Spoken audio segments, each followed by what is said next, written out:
I've been waiting quite some time to share this recipe. It's a homemade lasagna from scratch. I'm going to make enough for this tray, and that's enough for 4, 5, 6 people, well, depending on how much they're going to eat. And it calls for 1.25 cups of flour, and I use a combination of semolina and all-purpose. And it also calls for this much liquid, which is 0.375 cups of liquid, about 3 ounces, and I put 1 egg and the rest water to get to that amount of liquid. And I have to add just a little bit of salt and a little bit of olive oil. We're not going to use all the flour, but we need to put this much down, and I'll show you how that works. So this recipe is inspired by my mom. I learned it from her. I wrote it down step by step, and I'm sure that she learned a lot from her 2 sisters, Zia Nena and Zia Deda, and also a woman I refer to as Zia Maria, who my mom and dad bought her home, and she lived in Genoa. So this recipe is a combination of those 4 people. And helping me today is my cousin from Italy, and we're going to go through the steps. Thanks for joining us. So Matilde is with me today, and she's going to help me. So Matilda, just start off by pouring the liquid into the circle. And we'll just go through it step by step. And now with the fork, just slowly bring the flour into the middle. And always keep an edge. You've got to always keep an edge, because if you don't keep the edge, the liquid will flow out. So keep the edge, and then mix the flour in with the egg. There you go, yes. Yeah, keep mixing the flour in. Perfect. It takes a little bit of time, but anything that's worth anything needs time. And Caramella is with us today too, but Caramella has not made lasagna, but she loves to eat it. Yeah, keep working in more flour. Work from the inside out. Here you go. Perfect. That's it. Put in more flour. Yeah, you need more flour in there. Yeah, keep going.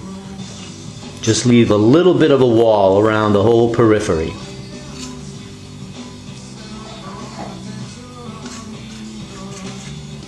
Yeah, keep adding flour.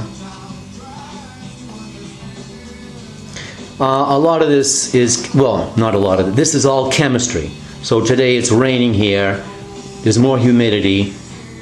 On a dry day, it's going to come out totally different than on a humid day like today. Yeah, try not to put your fingers in there, because if you do, the combination of the liquid and the flour will stick to your fingers like crazy. So you try to keep your fingers out. Just work with the fork. Bring in more flour. There you go. Bring in more flour. Yeah, bring in a lot more flour. Yeah, because you just about made it a paste. Yeah, there you go. Bring in more flour too. You can bring in all this flour here. You don't need a wall here anymore. So bring all of that in.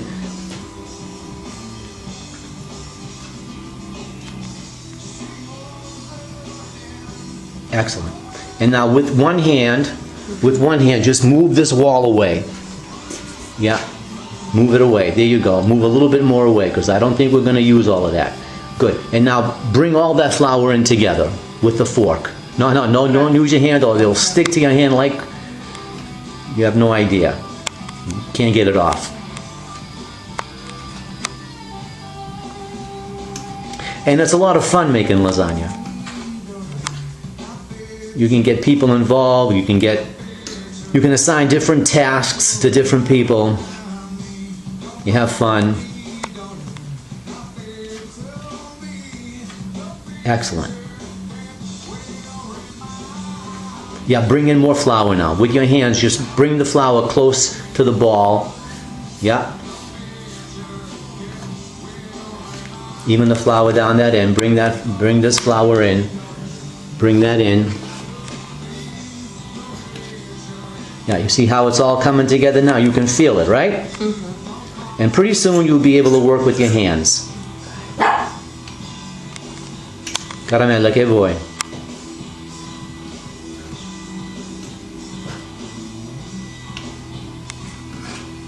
Perfect. Good. And I think you can set this flour to the side because we're not gonna use that. Yeah, there you go. So now spread that out. Make a nice pancake out of that. See what it looks like in the middle. What does the middle look like? Is it pretty much dry? You can start working that with your hands. Yeah, that's good. Make a nice ball. Yeah, make it a ball. Yeah, now you use your wrists. The key to kneading dough is using your wrists. Not your fingers, not your palms, but your wrists. Yeah, if it sticks to you, just put a little flour on your wrists. That's good. Don't put too much flour. You got to work it. Yeah, you got to work that dough with your wrists. Keep making it a ball. Yeah, perfect. Perfect. Ah, you learn quickly. Madonna mia. Yeah, I don't think you need any more flour. You should be good for a while. Just keep working it with both wrists.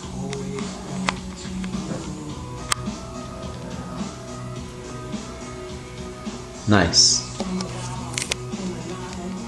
It's always good to have a little cocchetto di vino while you're preparing the dough. Not too much, just a cocchetto. So today I'm having Carmenere from Chile. It's nice and dry and fruity. You're going to have a little bit of stickiness on the fork, so you can take it off with your fingers. You don't want to waste any of this dough. So the real key is to use your wrists. And you're going to see you'll need more flour, so you can just put it on the table. The dough will absorb the flour that you need. And then when you don't need any more, the dough will tell you. So now, the next step, after you knead it a lot with your wrists like this, you just want to roll it out into a pin. Roll it out into a pin like this, and then fold it back in and knead it some more. I'm making a small dose today, so this is really easy to work with. I don't think I'm going to use this flour right now, so I'm going to move it to the side.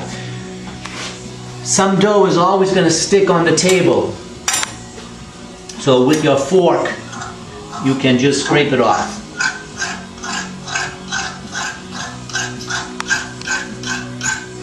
Fork, if a fork doesn't work, you can use a tool like this.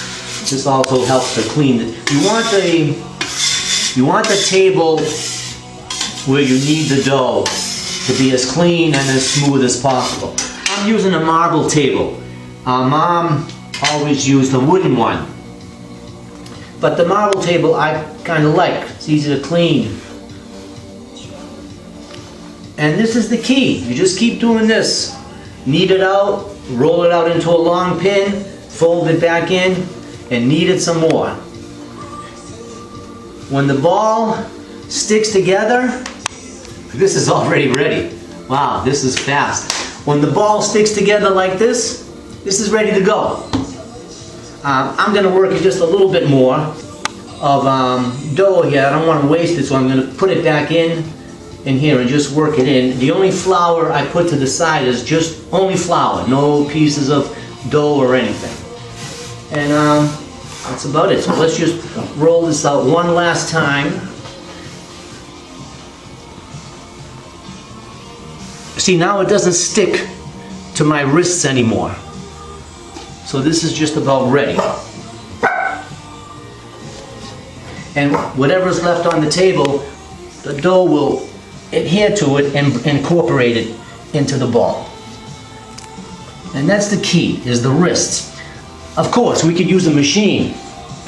We could do this with the pasta machine, but it's kind of boring. So much more interesting to do it all by hand. And personally, I think it tastes better. So this is all set to go. So now we just Sprinkle a little flour on the table, put the ball on top, sprinkle a little flour on the top, and just cover it. And then we'll work it with the machine. So the next step is to uncover the dough, of course, and just work it a little bit more. You can knead it with your wrist as always. This doesn't need a lot of work, it's perfectly together. So just move all the flour out of the way and cut the ball into 4 pieces. When you cut it the first time, you just look at the inside. Beautiful, nice and together. So then cut the half into another half, and you got 4. You got 4 parts to work with. So put a little flour on the table, get one of these parts and just work it with your fingers now. You try to make it as rectangular as possible because we want these to fit into that rectangular shaped pan we're going to cook it in, and then you roll it out with a pole. And then I just turn it around each time so it gets a little flour, it doesn't stick to the pole. And I do this for each. If a piece of dough falls off, it's no big deal. Just incorporate it back in and roll it in. And that's good. Then I get a little flour and throw it on the table and put that to the side. Then I do the same thing. I do the same thing for each piece. Make it as rectangular as possible. And I'm not perfect with this, but it's good enough. Roll it out, turn it over. Roll it out, turn it over.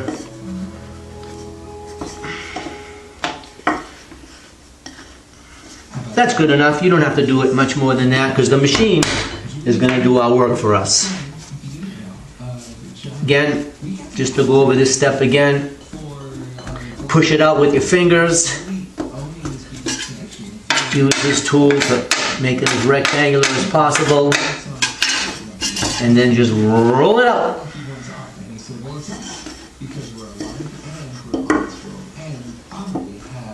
Nice. If the dough has been worked properly, it will not stick to the pole. If it does stick to the pole, you just add a little bit of flour and that stickiness will stop. One more to go, a little flour, fingers, spread it out, rectangular it, roll it up.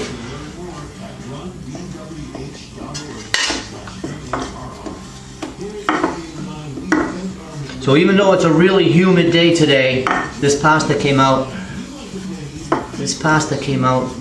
pretty dry. Nice. So the next step is to use the machine. You need one of these machines to make pasta. I start out at number 1. My machine has 7 settings. Some machines have 8, some have 9, I guess some have more. This is a real old one. So I start out at number 1 and I run each piece of dough through the machine 4 times. 1, 2, three, and 4. Each time 4 times. Put a little flour out on the table and just put it there. And I do this for each piece. I try to make this as easy as possible, so I work one step at a time. See, if it's nicely made, you can throw this dough under the flour. It won't absorb any of it because it's perfect. So I forget if that's 1 or 2, so I'll do it 2, 3, 4. Then I just move the setting to number 2, and I'm going to run each one through number 2 once. In my opinion, it's easier to do it this way. That is, run each piece of lasagna through number 2 instead of running each one through all 7 settings. And each setting makes each piece of lasagna a little thinner. I'm gonna go through number 6. If I go to number 7, it'll be way too thin. I have done it at 7 before. I think the texture is better when I stop at 6.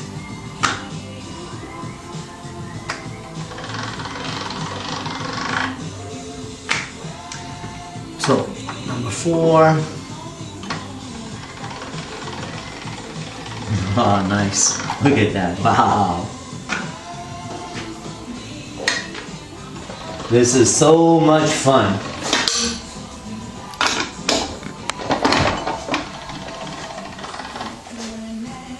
And of course, each setting will make the piece longer and thinner.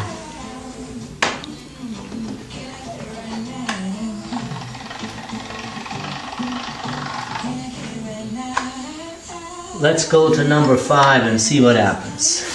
Might need a little bit of flour here, so put it on the table.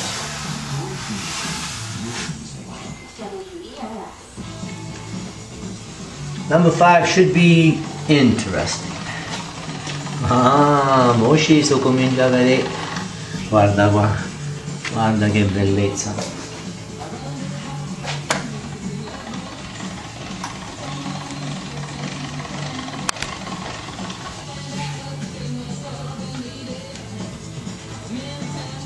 Wait till we go through number 6.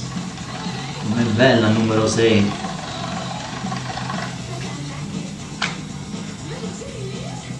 And it's so easy to make this amount of lasagna. When you do a big tray, you know, like 10, 20 people, it's also a lot of fun, but it's a lot more work.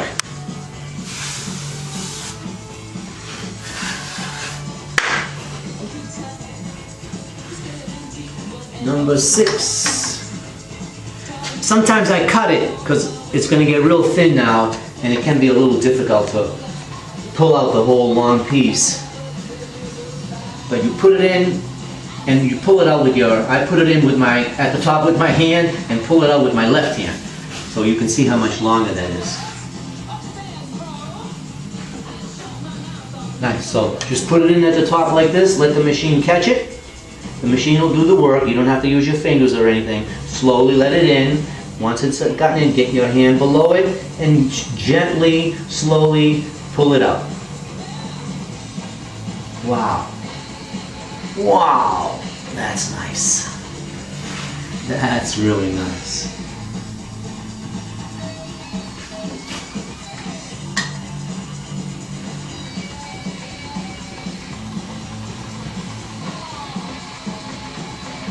Now, I can't cook the lasagna at this length. If I tried to cook these lasagna at this length, they would all get stuck.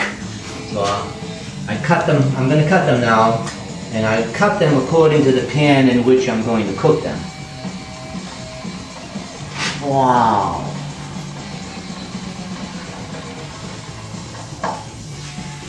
If you have a hard time rolling out this long before you put them in there, you cut them shorter. That makes it easier.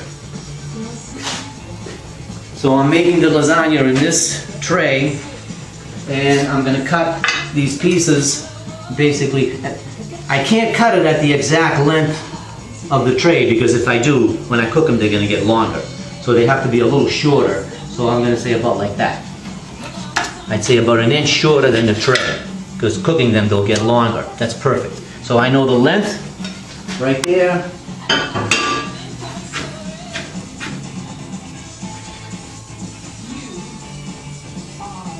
If it folds over, don't worry about it, you can unfold it. And I'll make these a little shorter. They cook better when they're shorter. They don't stick together. Some stuff he was going through that solo songs helped him get through. This is Grace, new from Marcus Market on WERS.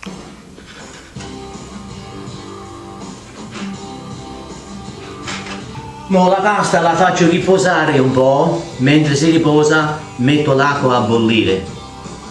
Hai capito? So while the lasagna are resting, getting some water to boil, I like to use a lot of water so the pasta isn't too starchy. And at the same time, I'm going to prepare the sauce. I want a simple tomato sauce. I don't use the garden tomatoes. I use a pastine from Italy. And I add a little bit of garlic and a little bit of olive oil. The flavors that we try to capture with this lasagna are primarily the texture of the lasagna and the combination of the three cheeses, the mozzarella, the parmigiano, and Romano, a very delicate balance, and a very simple tomato sauce.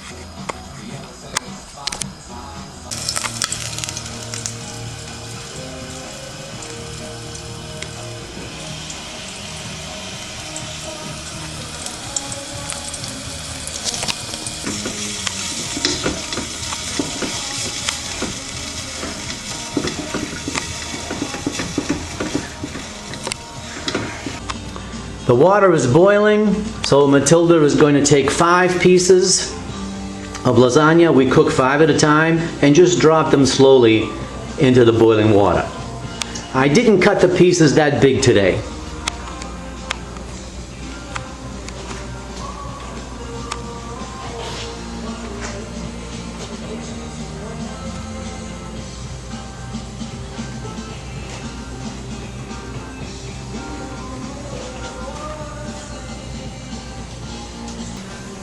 And when the lasagna comes to the top, they're cooked. No problem, only solutions. So Matilda, just pull the scola pasta out from the boiling water very slowly. Let the hot water very, very slowly so that water falls back in. And then just drop it in the cold water. You put a tray of cold water right near the boiling water. Yeah, just, no, not the whole colander. The whole colander goes in the hot water, in the cold water. And now that'll stop the cooking. And just let it sit a minute, and now just pull the colander out of the cold water, pull it up, let all the water come out, tilt the colander to a side, yeah, so all the water comes out. And then just drop the pasta on the towel. Yeah, there you go. Perfect. Perfect. And now put the colander back in and drop in 5 more pieces.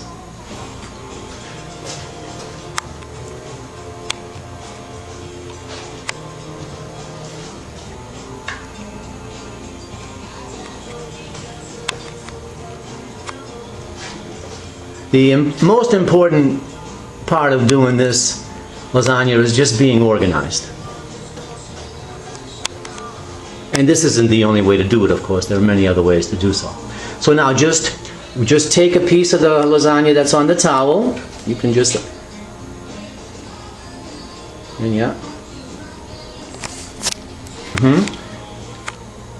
Remove each piece of lasagna from where it dried a little bit and bring it over to another towel and lay it out nice and flat, and that'll completely dry out before we put the lasagna together. We don't want the lasagna to be watery. So if you don't do this, your lasagna will be watery. We don't like soggy omelets, and we don't like watery lasagna. That dries out in about 10 minutes. And now we're ready for the next 5. We just repeat. None of the lasagna pieces stuck together, and they shouldn't. If we knead the dough properly, get the excellent consistency, it will not stick. So about 10 or 15 minutes, all these pieces will be very dry. Right now there's just a little bit of water on them. And then we'll put the lasagna together. Use good mozzarella cheese, and I recommend grating it yourself. Whole milk,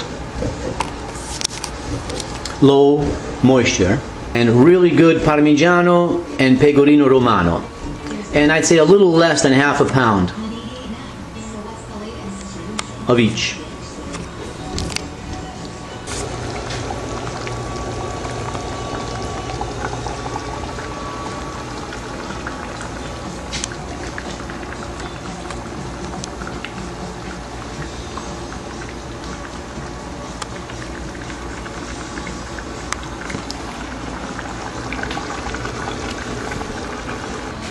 So preheat the oven to 400 degrees. Once your tomato sauce reaches a boiling point, you can turn it off. And then we want to put in your tray about a ladle of tomato sauce. Spread it out into the corners and everything. And you need a pair of scissors because the pieces of lasagna are not going to be perfect. And you get a piece of lasagna, lay it in, and then I'm going to have to play with these. These are not all perfectly cut, so it's like hanging wallpaper. Have you ever hung wallpaper in your life? And then you just cut out the piece you don't need.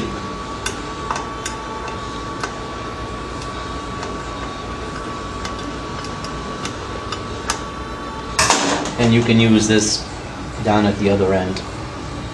And now I just need a little piece for the corner, and I can cut that.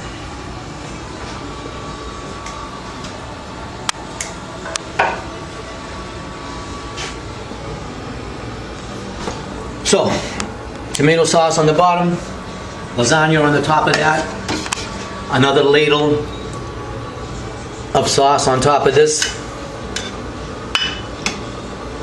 If you roll the piece of lasagna over, no problem. Just unroll it back out. Spread that sauce out evenly.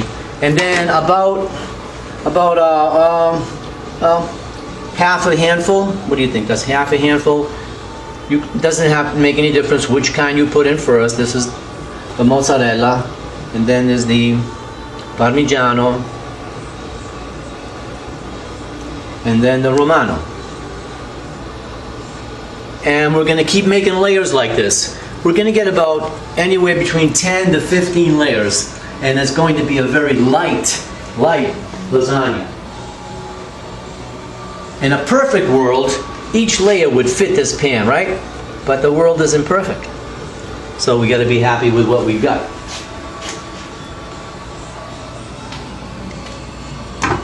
You can overlay these a little bit. They don't have to be perfect.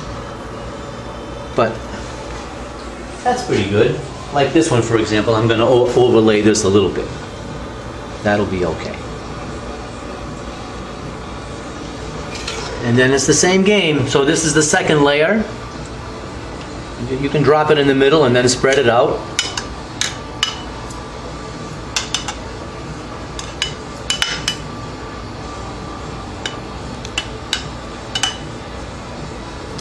And then the same deal. About a half a handful of mozzarella, half a handful of Romano, half of parmigiano. Oh, I can only imagine what this is going to taste like. And that's the routine. And it's so much fun doing this with the younger generations. It's a tradition.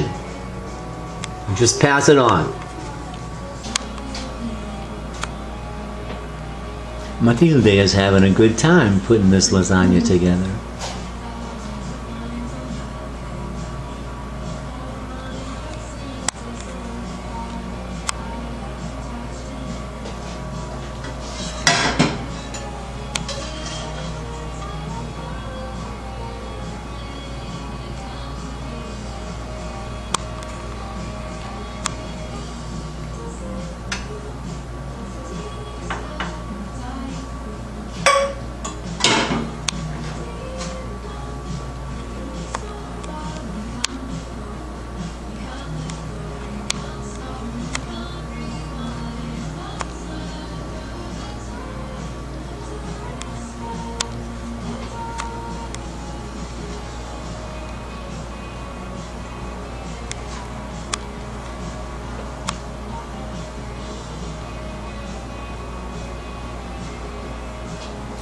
And that's layer number... chi se ricorda più? 7.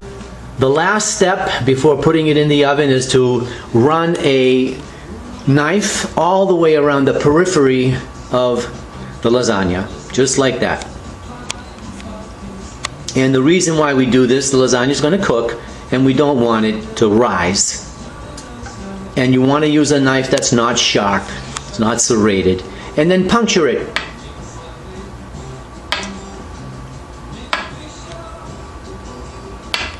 about an inch apart, inch and a half apart. And for the same reason, we just want the lasagna to breathe, not pop up. We're not making popovers, we're making lasagna. This is gonna be delicious. We have 11 layers.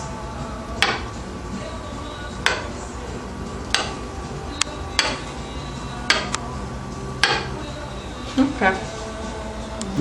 You don't want to put it too low in the oven or it'll burn the bottom, so I put it on an upper rack. 30 minutes, it's done. Oh, what a beautiful day today. It was rainy today, so Matilde and I didn't play tourists. First we racked these 3 demijohns of homemade wine. And after racking the wine, we jarred just a few bottles of garden tomatoes, and we capped the day off by making this lasagna.